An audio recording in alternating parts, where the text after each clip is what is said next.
आवाज सुनाई दी। मैरी ने अपनी आंखें खोली। सामने पीले रंग की रोशनी थी। अचानक एक देवदूत प्रकट हुआ। मैरी ने पूछा, तुम कौन हो? मैं हूँ गैब्रियल, ईश्वर का दूत। मैरी, चिंता मत करो, ईश्वर ने तुम्हारे लिए एक संदेशा भेजा है। उसने तुम्हें एक महान काम के लिए चुना है। मुझे यह सुनकर खुशी हुई कि ईश्वर ने मुझे कुछ महान काम के लिए चुना है। मैं तैयार हूँ। बहुत जल्द तुम्हें एक बेटा होगा। तुम्हारा बेटा ईश्वर पुत्र जीसस के नाम से जाना जाएगा। वह लोगों के लिए महान काम करेगा।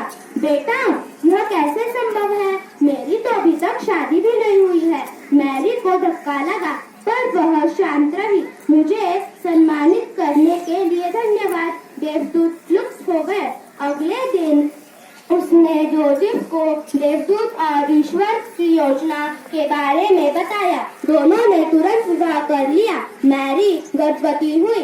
नाज़रेथ के राजा ने नियोजन घोषित किया। राजा अपने प्रजा की नकराना करना चाहता था। जोसेफ बेथलेहम नाम के दूसरे गांव में रहता था। मैरी और जोसेफ ने तय किया कि बेथलेहम जाएंगे। नाज़रेथ से बेथलेहम का सफर काफी लंबा था। दोनों कई दिनों तक लगातार चलते रहे। गर्भवती मैरी के लिए यह सफर कठिन था। जब वह बेथलेहम पहुंचे तब तक बहुत अंधेरा हो चुका था। गांव लोगों से भरा हुआ था। जोसेफ ने मैरी को एक पेड़ पर कोई भी कमरा नहीं मिला। मैरी का प्रसव करीब आ रहा था। दोनों जगह ढूंढने लगे ताकि मैरी बच्चे को जन्म दे सके। मैरी ने कहा, चिंता मत करो, ईश्वर हमारे साथ है। उसने एक खाली तबला देखा।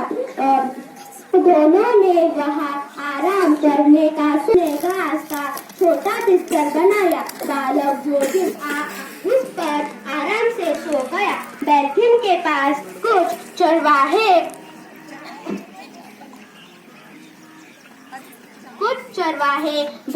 भेड़ के साथ थे। आकाश में रोशनी चमकी।